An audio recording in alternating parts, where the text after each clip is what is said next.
Hello everyone, स्वागत है आप सबका आज की करंट अफेयर एनालिसिस लेक्चर में, जिसमें Indian express, PIB and other sources से ली गई न्यूज़ को होलिस्टिकली एनालाइज किया जाएगा आपके प्रीलिम्स, मेंस एंड इंटरव्यू को ध्यान में रखते हुए। ये लेक्चर आपके UPSC and state PCS exams के लिए उपयोगी साबित होगा। लेक्चर से रिलेटेड वैल्यू एडिशन की पीडीएफ टेलीग्राम चैनल पर मिल जाएगी, जिसके लिंक मैं नीचे डिस्क्रिप्शन बॉक्स में दूंगी। वहाँ जाना है, ज्वाइन करना है चैनल डेली करंट अफेयर के पीडीएफ्स के लिए। स्टार्ट करते हैं आज का लेक्चर भी एक मोटिवेशनल कोट से।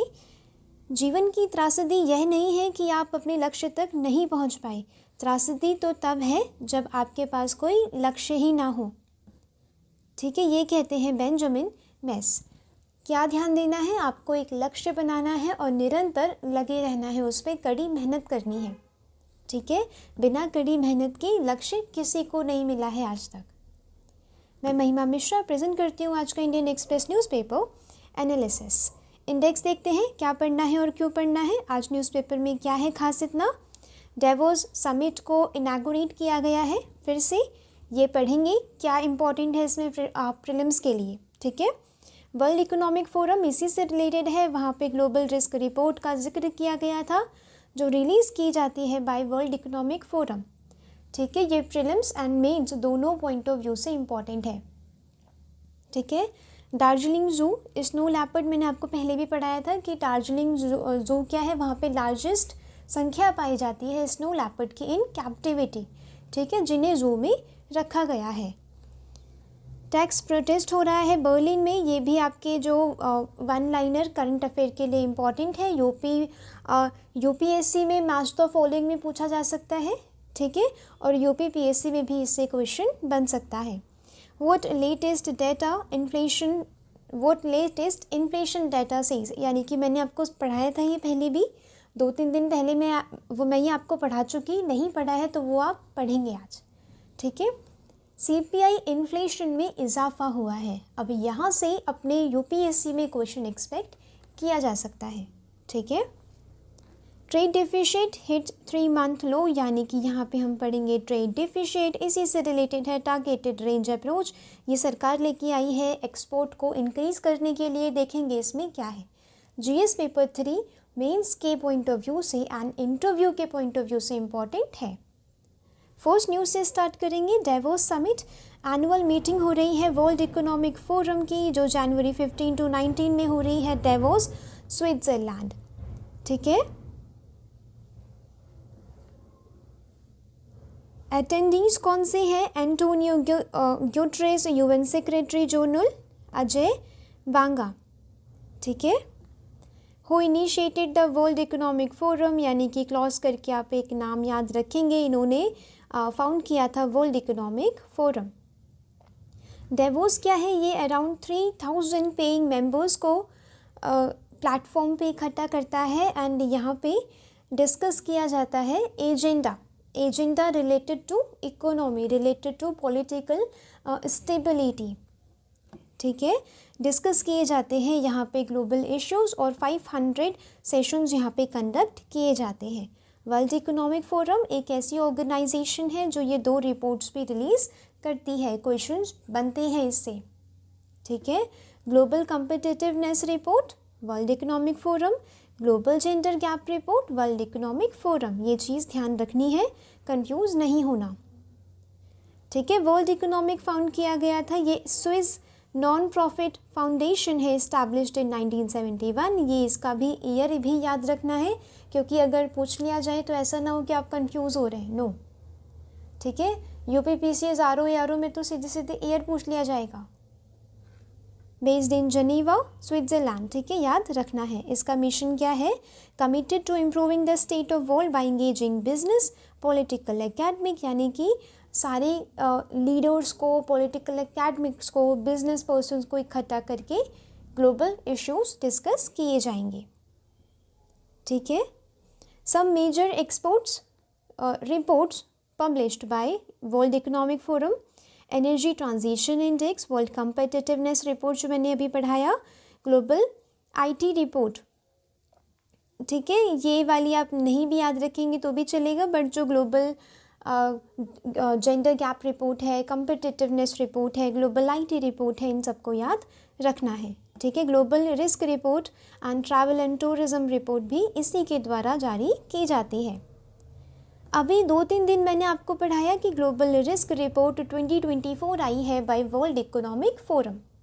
ठीक है, इंडिया के लिए और वर्ल्ड के लिए कुछ रिस्क को इन्होंने दर्शाया है, जैसे कि misinformation and societal polarization, AI driven misinformation, deep fake की प्रॉब्लम मैंने आपको समझाई है काफ़ी बार, राइट। तो AI के द्वारा जो मिस इन्फॉर्मेशन या डिस इन्फॉर्मेशन फैल रही है सोसाइटी में, जो कहीं ना कहीं जो सोशल ग्रुप्स हैं, सोशल इंस्टीट्यूशंस हैं, उनके बीच में क्या है, एक मिसट्रस्ट लेके आ रही है, सोशल फैब्रिक को ख़राब कर रही है।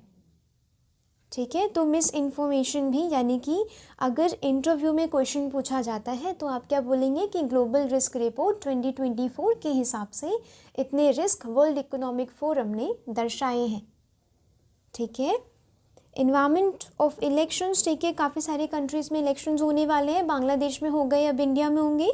Concerning nexus of misinformation and societal polarization, misinformation और पॉलिटिकल पार्टीज़ क्या करेंगे अब AI का सहारा लेके या सोशल मीडिया प्लेटफॉर्म्स का सहारा लेके क्या करेंगी, सोसाइटी में मिसट्रस्ट क्रिएट करेंगी towards a particular political party.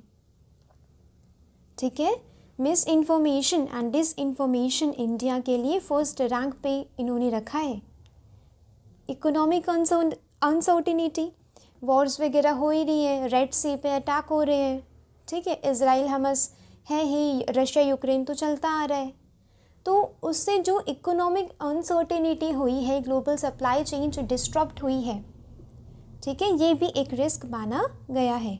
Societal issues, challenges accessing economic opportunities, ठीक है, जिससे सोसाइटल इश्यूज हो रहे हैं, जैसे कि इकोनॉमिक अपॉर्चुनिटीज़ लोगों पे नहीं है, जॉब्स नहीं है, राइट, जिस वजह से क्या होता है कि जो अपनी डेमोग्राफिक डिविडेंड जिसे रियलाइज़ करना था, जिससे डिविडेंड मिलना था, प्रॉफिट मिलना था, उससे क्या हो रहा है, अब वो नेशनल डिज़ास्टर्स बन के उभर रहे हैं। Living cost of living crisis, जो ये इन्फ्लेशन हो रहा है, इस वजह से जो लिविंग है उसकी कॉस्ट बढ़ रही है। नोटिसेबल रिस्क क्या है, inflation and economic downturn, interstate armed conflict, absence of secure livelihood, यानी कि जॉब्स नहीं है, जिस वजह से जो यूथ है वो क्राइम, मिलिटराइजेशन एंड रेडिकलाइजेशन की तरफ आकर्षित हो रहा है या जा रहा है। ठीक है, इसीलिए क्या कहा जाता है कि स्पेशली जो बॉर्डर एरियाज़ है ना, वहाँ के यूथ को अपनी कंट्री में रखना, जॉब देना ज़रूरी है, इकोनॉमिक अपॉर्चुनिटीज़ देना ज़रूरी है। ठीक है, वरना ये जो नॉन स्टेट एक्टर्स हैं ना, जो मिलेंगे, इंसर्जेंट्स हैं एंड जो चाइना के सपोर्ट से चलते हैं, तो चाइना ऐसे ही फ़ायदा उठाएगा फिर। Growing isolation from investment, technologies and job opportunities, environmental risk आप सबको पता है, एक्सट्रीम वेदर इवेंट्स, जहाँ पे कभी बर्फ़ पड़ती थी वहाँ पे अभी सूखा है। ठीक है, जहाँ पे गर्मी जो हुआ करती थी गर्मी, ठीक है, गर्म एरिया रहा करता था, वहाँ इतनी सर्दी की बस। फॉर एग्ज़ाम्पल आप दिल्ली को ही देखेंगे, ठीक है, शिमला से भी ज़्यादा 5 डिग्री 3 डिग्री पाया जा रहा है आजकल दिल्ली में। तो ये एक्सट्रीम वेदर इवेंट्स हैं। ठीक है, इकोसिस्टम कोलैप्स हो रहा है, नेचुरल रिसोर्स की क्या शॉर्टेज हो रही है, पोल्यूशन की प्रॉब्लम, अमोनिया जो पाया जाता है कहाँ, यमुना रिवर पे, ये मैंने कल ही आपको पढ़ाया, वहाँ कितना बिल्कुल फोमी सरफेस हो गया है रिवर का। ठीक है, ये कितना हार्मफुल है, इन्वायरमेंट का ख़राब होना ह्यूमंस के लिए, एनिमल्स के लिए, ये भी एक रिस्क यहाँ पे उजागर किया गया है। रिकमेंडेशन, क्या रिकमेंडेशन है, बहुत इंपॉर्टेंट है, अगर क्वेश्चन आ गया तो आपको अपना सॉल्यूशन ओरिएंटेड माइंडसेट दिखाना है। क्या रिकमेंडेशन है, लोकलाइज्ड टीम वर्क, बिजनेसेस को, जो नेशंस हैं, इवन इंडिविजुअल्स को, ग्लोबल वार्मिंग जैसी प्रॉब्लम्स हो गई जो किसी एक पर्टिकुलर जोग्राफिकल बाउंड्री तक नहीं है, उन सबको, उन सारी प्रॉब्लम्स को आगे टैकल करना है, जैसे कि टेररिज्म हो गया, राइट, ग्लोबल वार्मिंग, पोल्यूशन, सी लेवल राइज, इन सब से क्या करना है, डील करना है, और इंडिविजुअल्स जो सोसाइटी है, नेशन है, इन सबको एक साथ आके काम करना है। क्रॉस बॉर्डर कोलैबोरेशन चाहिए, क्योंकि कुछ इश्यूज ऐसे हैं वर्ल्ड में जो पूरे वर्ल्ड के हैं, ये किसी एक पर्टिकुलर बाउंड्री तक सीमित नहीं है। For risk that are decisive for women, for human security and prosperity. Rebuilding trust, यानी कि एक ओपन एंड कंस्ट्रक्टिव ये डिस्कशन करना है among government, business and civil society leaders, यानी कि एक an environment of trust create करना है। ठीक है, कि लोगों का जो लोगों का भरोसा है वो सरकार पर बना रहे, कि हाँ अगर हम सरकार का साथ देंगे तो सरकार हमारे फ़ायदे में काम करेगी, और क्या करना है, इंडिविजुअल को भी पार्टिसिपेट करना है। ठीक है, नेक्स्ट इम्पॉर्टेंट देखेंगे Darjeeling zoo snow leopard success, यानी कि यहाँ पे दार्जिलिंग ज़ू की स्नो लेपर्ड में जो कैप्टिविटी में इतने सारे स्नो लेपर्ड्स आए हैं, वो उसकी सक्सेस यहाँ पे डिस्कस की गई है। ठीक है, ये चीज़ इम्पॉर्टेंट नहीं है, इम्पॉर्टेंट क्या है, ये चीज़, उस ज़ू का नाम पूछा जाएगा, ये कुछ दिनों पहले भी न्यूज़ में था। Darjeeling Padmaja Naidu Himalayan zoological park, ठीक है, जहाँ पे जिसे सक्सेस मिली है breeding 77 snow leopard since 1980s। ठीक है, वहाँ पे 1980s से ही ब्रीडिंग करवाई जा रही है। इसी से रिलेटेड एक अनदर न्यूज़ क्या है स्नो लेपर्ड से रिलेटेड, कि किर्गिस्तान ने स्नो लेपर्ड को यानी कि पैंथेरा यूनसिया को एक अपना नेशनल सिंबल डिक्लेयर किया है। पूछा जा सकता है, ये भी रिसेंट की न्यूज़ है। स्नो लेपर्ड के बारे में देखेंगे, साइंटिफिक नेम है पैंथेरा यूनसिया। क्या है, ये टॉप प्रेडेटर है, यानी कि फूड चेन में सबसे टॉप में पाया जाता है। तो अगर ये नहीं होगा तो क्या होगा, जो नीचे की जो पॉपुलेशन है वो एक्सेसिव हो जाएगी, जो भी हमारी बायोडाइवर्सिटी के लिए ठीक नहीं है। प्रकृति क्या है, वो एक बैलेंस मेंटेन करके चलती है, राइट। एक्सेस यानी कि अति हर किसी चीज़ की बेकार होती है, राइट। तो इसीलिए इन्हें प्रोटेक्ट किया जा रहा है। IUCN की लिस्ट में इन्हें वुलनरेबल वाली लिस्ट में डाला गया है। साइट्स में अपेंडिक्स 1, ये सारी चीज़ें मैंने आपको पढ़ाई हैं, ठीक है। IUCN हो गया, साइट्स हो गया, Indian wild life protection act मैंने आपको काफ़ी बार पढ़ाया है। इसीलिए मैं कहती हूँ कि डेली एनालिसिस न्यूज़पेपर का इन डेप्थ ज़रूरी है। अगर वो नहीं होगा तो न्यूज़पेपर सुपरफिशियल पढ़ के कोई फ़ायदा नहीं है। 1972 के एक्ट में शेड्यूल 1 में रखे गए हैं। इनका हैबिटेट क्या है, माउंटेनियस लैंडस्केप में पाए जाते हैं ऑफ सेंट्रल एशिया, हिमालयाज़ में पाए जाते हैं, लद्दाख, हिमाचल प्रदेश, उत्तराखंड, सिक्किम, ठीक है।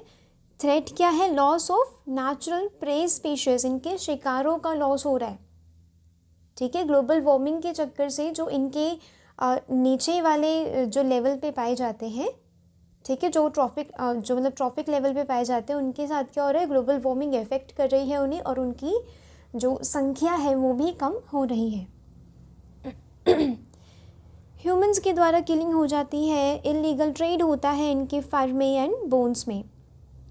इंडिया ने क्या इनिशिएटिव्स लेके आए हैं इसके लिए। फ्लैगशिप ये स्पीशीज़ है, ठीक है। स्नो लेपर्ड क्या है, फ्लैगशिप स्पीशीज़ है। फ्लैगशिप स्पीशीज़ मतलब जैसे कि इन्वायरमेंट के लिए बहुत इम्पॉर्टेंट है, बायोडाइवर्सिटी के लिए बहुत इम्पॉर्टेंट है, ठीक है। For the high altitude Himalayas, ये हाई एल्टीट्यूड, ये मतलब ज़्यादातर हाई एल्टीट्यूड हिमालयाज़ में पाए जाते हैं, तभी ये फ्लैगशिप स्पीशीज़ हैं। India is also a party to the global snow leopard and ecosystem protection, जो प्रोग्राम लॉन्च किया गया था इन 2013। हिमल संरक्षक, ये कम्युनिटी वॉलंटियर प्रोग्राम है to protect snow leopard, launch किया गया था अक्टूबर 2020। स्नो लेपर्ड पे अगर GS पेपर 3 में कोई क्वेश्चन आता है तो आप ये चीज़ मेंशन करेंगे, और इससे रिलेटेड जो फैक्चुअल इन्फॉर्मेशन है ये आपके लिए इम्पॉर्टेंट हो जाती है प्रीलिम्स के लिए, एंड जो अगर आप एग्ज़ाम्स देंगे, अगर UPPCS देंगे तो उसके लिए भी इम्पॉर्टेंट हो जाती है। क्वेश्चंस यहीं से बन के आते हैं, फिर लगता है कि क्वेश्चन आए कहाँ से। इन 2019 फर्स्ट नेशनल प्रोटोकॉल लॉन्च किया गया था जिसमें स्नो लेपर्ड पॉपुलेशन का असेसमेंट किया जाएगा और उनसे रिलेटेड पॉलिसीज़ बनाई जाएंगी। Secure Himalayas global environment facility and UNDP के द्वारा लाया गया। ठीक है, कंजर्व करना है जो हाई एल्टीट्यूड बायोडाइवर्सिटी है, जो पहाड़ों पे बायोडाइवर्सिटी पाई जाती है, and reducing the dependency of local communities on natural ecosystem. Local communities अगर नेचुरल इकोसिस्टम पे डिपेंडेंट रहेगी तो क्या होगा, वहाँ की स्पीशीज़ को हार्म होगा, वहाँ की बायोडाइवर्सिटी, वहाँ के फ्लोरा एंड फौना को हार्म होगा। ठीक है, प्रोजेक्ट स्नो लेपर्ड लॉन्च किया गया था 2009 में। Promote an inclusive and participatory approach to conserve snow leopard, यानी कि स्नो लेपर्ड को बचाने के लिए स्नो लेपर्ड प्रोजेक्ट लॉन्च किया गया। स्नो लेपर्ड को 21 क्रिटिकली एंडेंजर्ड स्पीशीज यानी कि रिकवरी प्रोग्राम के तहत 21 एंडेंजर्ड स्पीशीज की लिस्ट बनाई गई, जिसमें स्नो लेपर्ड को भी डाला गया। ये लिस्ट बनाई जाती है ministry of environment, forest and climate change के द्वारा। नेक्स्ट इंपॉर्टेंट देखेंगे, बर्लिन में टैक्स प्रोटेस्ट हो रहा है फार्मर्स के द्वारा, क्योंकि फार्मर्स से लिए जाने वाले टेस्ट में मतलब टैक्स में अचानक से क्या कर दिया गया, इजाफा कर दिया गया। तो यहाँ पे थाउजेंड्स ऑफ फार्मर्स ऐसे बर्लिन पे सड़कों पर आ गए, ठीक है, प्रोटेस्ट करने के लिए। अब ये रखा क्यों है न्यूज़ में, ये यूपीएससी में मैच द फॉलोइंग में पूछा जा सकता है। वो आया था ना कि कंट्री न्यूज़ और सामने वो उसके सामने रीजंस होते हैं, तो याद रखनी है ये चीज़। ठीक है, बर्लिन में टैक्स प्रोटेस्ट देखा गया है फार्मर्स के द्वारा। नेक्स्ट इंपॉर्टेंट देखेंगे, vote latest inflation data says, यानी कि मैंने आपको बताया था कि जो कंज्यूमर प्राइस इंडेक्स है उसका इजाफा हुआ है बाय 5.7% इन दिसंबर। ठीक है, अब यहाँ पे इंपॉर्टेंट हो जाता है consumer price inflation. Consumer price यानी कि हम जो प्रोडक्ट्स खरीदते हैं वो रिटेल में खरीदते हैं, राइट। होलसेल मतलब जो ज़्यादा कंज्यूमर्स होते हैं इन जनरल नहीं खरीदते, हम रिटेल में खरीदते हैं। तो उसका इन्फ्लेशन मेज़र किया जाता है सीपीआई के द्वारा। सीपीआई आरबीआई ये यूज़ करता है जो पॉलिसी होती है उसे फॉर्मुलेट करने के लिए कि इंटरेस्ट रेट कब बढ़ाना है या कब कम करना है। ठीक है, सीपीआई जारी किया जाता है by ministry of statistics program and implementation. ये चीज़ भी ध्यान रखनी है। ठीक है, पूछा जाएगा तो आपको कंफ्यूज नहीं होना। ऑल इंडिया लेवल पे यहाँ पे 299 आइटम्स को रखा गया है, बेस है 2012। ठीक है, बेस ईयर स्टेटमेंट में पूछ लेंगे तो नहीं होना कंफ्यूज। इसमें कुछ आइटम्स जैसे कि फूड एंड बेवरेजेस हैं, पान टोबैको इंटॉक्सिकेंट्स हैं, क्लोथिंग एंड फुटवेयर, ये वो आइटम्स हैं जिससे कंज्यूमर डेली रिलेट करते हैं, जो डेली में यूज़ होती है चीज़।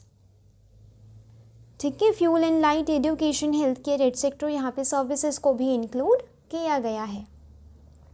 ठीक है, वेरियस होलसेल प्राइस इंडेक्स में क्या होता है, ये जो बहुत ही ज़्यादा क्वांटिटी में जो रिटेल ओनर्स हैं वो परचेज करते हैं, उसका इन्फ्लेशन, ये मेजर इंडिकेटर दिखाता है, मेजर इन्फ्लेशन दिखाता है इकोनॉमी में। कौन? Wholesale price index. ठीक है, बेसिक चीज़ है इकोनॉमी की, पता होनी चाहिए। ये जो अभी हमने देखा जो सीपीआई इंडेक्स के जो हमने कंपोनेंट्स देखे, उसमें फूड आर्टिकल्स सबसे ज़्यादा वेटेज उसे दिया गया है, 54% है टोटल इंडेक्स का, जिसमें जो सीरियल होती है उसे 12.4% देखा गया है। यानी कि वेजिटेबल, मिल्क, पल्सेस, इन सब में अगर इन्फ्लेशन होता है तो कंज्यूमर को बिगेस्ट इम्पैक्ट पड़ने वाला है।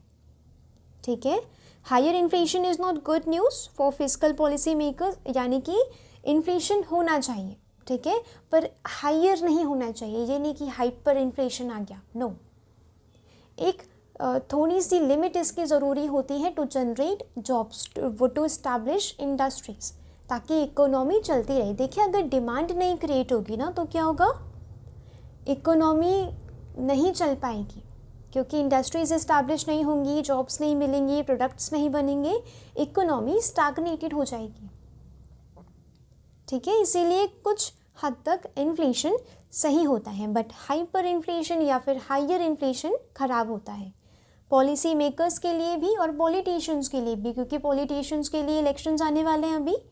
फिर यही होगा कि इतनी महंगाई हो रही है, इस सरकार में दूसरी सरकार लाओ, फिर ये चीज़ इफ़ेक्ट करती है, ठीक है, पॉलिटिक्स को भी, कंट्री की पॉलिटिक्स को भी, बजट मेकिंग को भी इफ़ेक्ट करती है, ठीक है। अगर इन्फ्लेशन होता है तो बजट मेकिंग में भी दिक्कतें आती है। Trade deficit hits 3-month low, easing commodity prices reduce import bill, driven by rise in global demand for engineering and electronic products। India के जो इंजीनियरिंग एंड इलेक्ट्रॉनिक प्रोडक्ट्स हैं इनकी डिमांड बढ़ती जा रही है वर्ल्ड में, जिस वजह से हमारा एक्सपोर्ट बढ़ता जा रहा है, इंपोर्ट कम होता जा रहा है। तो ट्रेड डिफिसिट क्या हो रहा है, कम हो रहा है। ट्रेड डिफिसिट का मतलब क्या होता है, ये एक गैप है, कितना एक्सपोर्ट हो रहा है और कितना इंपोर्ट हो रहा है। अगर एक्सपोर्ट कम होगा, इंपोर्ट ज़्यादा होगा तो क्या होगा, ट्रेड डिफिसिट होगा, ठीक है।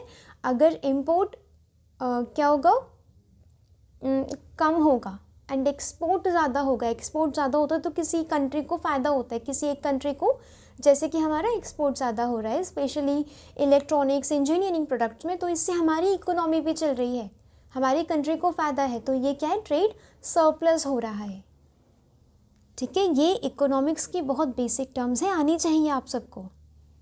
India's merchandise trade deficit printed at $19.8 billion in December 2023, यानी कि अगर आप GS पेपर 3 में इससे रिलेटेड कोई क्वेश्चन लिखते हैं तो थोड़े बहुत डाटा आपको वहाँ पे डालने होते हैं, बिकॉज इकोनॉमिक्स डाटा पे बेस करती है। Trade deficit is an amount by which A cost of countries import exceeds its export. ये करंट अकाउंट डिफिसिट का पार्ट है। करंट अकाउंट डिफिसिट में गुड्स एंड सर्विसेज को इंक्लूड किया जाता है, ठीक है। ट्रेड डिफिसिट आपको पता होना चाहिए, करंट अकाउंट डिफिसिट पता होना चाहिए। टारगेटेड रेंज अप्रोच क्या है गवर्नमेंट के द्वारा, ये एक्सपोर्ट को प्रमोट करने के लिए लेके आई है सरकार। ओवरऑल टारगेट क्या है, $2 ट्रिलियन करना है by 2030 as per India's new foreign trade policy 2023।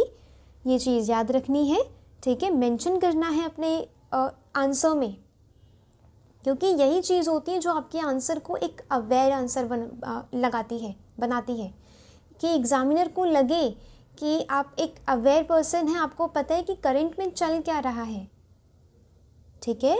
आप अपने विचारों को ना अपने आंसर के माध्यम से ही बताते हैं एग्जामिनर को, फिर आपकी पर्सनालिटी जज की जाती है in interview. $2 trillion with services and goods export accounting for $1 trillion each by 2030, ठीक है। जो अभी 2 ट्रिलियन है उसे बढ़ाना है, ठीक है, मतलब हर जो गुड्स एंड सर्विसेज दोनों $1 ट्रिलियन को बढ़ाना है 2030 तक। This long term objective will considered while setting the current years target, यानी कि जो लॉन्ग टर्म ऑब्जेक्टिव है उसे ध्यान दिया जाएगा। Import to GDP ratio of importing countries, यानी कि हमसे जो गुड्स इम्पोर्ट कर रही है उन कंट्रीज़ की GDP कैसी है, ठीक है, इन सबको ध्यान में रखा जाएगा। इंडियाज़ मेजर एक्सपोर्ट एरिनाज, यानी कि हम किन किन चीज़ों को ज़्यादा एक्सपोर्ट करते हैं, इंजीनियरिंग गुड्स कॉन्स्टिट्यूट अबाउट 50%, ठीक है। एग्रीकल्चर प्रोडक्ट्स, यानी कि अगर आप ये छोटी छोटी इन्फॉर्मेशन ना भी याद रखें तो भी चलेगा, बट ये वाली याद रखनी है। एग्रीकल्चर प्रोडक्ट्स है, उसके बाद India's export rise with the $9.65 billion in the highest among agricultural commodities, क्या सबसे ज़्यादा एक्सपोर्ट किया जाता है राइस को। टेक्सटाइल एंड अपैरल्स, टेक्सटाइल क्या है, इसका भी ज़्यादा इजाफा देखा गया है, 41% इंक्रीज़ देखा गया है on a year to year basis. Government की स्कीम है जैसे कि mega integrated textile region apparel Mitra park, ये किसके लिए, टेक्सटाइल के प्रोडक्शन एंड एक्सपोर्ट पे ध्यान दिया जाएगा इस स्कीम के तहत। Pharmaceuticals and drugs, third largest producer of medicine है इंडिया, बिगेस्ट सप्लायर है जेनेरिक ड्रग्स की। India supplies over 50% of Africa's requirement for generics, ठीक है, जेनेरिक मेडिसिन। जेनेरिक मेडिसिन वो मेडिसिन होती हैं जिन मेडिसिन का पेटेंट ख़त्म हो गया है, राइट। अब वो for the welfare of society कोई भी कंट्री निर्माण कर सकती है, उसका मैन्युफैक्चर कर सकती है वो मेडिसिन, ठीक है। तो जेनेरिक मेडिसिन के सप्लाई में हम सबसे आगे हैं। Around 40% of generic demand in the US, 25% UK, यानी कि इन कंट्रीज़ को हम दवाइयाँ बेचा करते हैं। तो आज के लिए न्यूज़पेपर में था बस इतना ही। लेक्चर से रिलेटेड वैल्यू एडिशन की पीडीएफ टेलीग्राम चैनल पर मिल जाएगी, जिसके लिंक मैं नीचे डिस्क्रिप्शन बॉक्स में दूंगी। वहाँ जाना है, ज्वाइन करना है चैनल डेली करंट अफेयर के पीडीएफ्स के लिए। ये आपको आज के आज ही नोट कर लेना है, ताकि आपके पास खुद के बनाए हुए नोट्स हो जो एग्ज़ाम के 2 दिन पहले भी रिवाइज किए जा सके, ठीक है। पीडीएफ्स के पीछे नहीं भागना है, आपको अपने खुद के नोट्स के पीछे भागना है, क्योंकि आखिर में वही काम आएंगे, पीडीएफ्स नहीं खुलती बाद में। इसीलिए ये आज वाली पीडीएफ आज ही खुलेगी और आज ही बंद हो जाएगी। लोगों को कलेक्ट करने दीजिए पीडीएफ। आप डेली न्यूज़पेपर के एनालिसिस को इतना स्ट्रेंथन करिए कि आपकी कोई चीज़ ना छूटे और आपको इतना कॉन्फिडेंस हो अपनी प्रिपरेशन पे, ठीक है। तो मिलते हैं कल। Thanks for watching, thank you so much.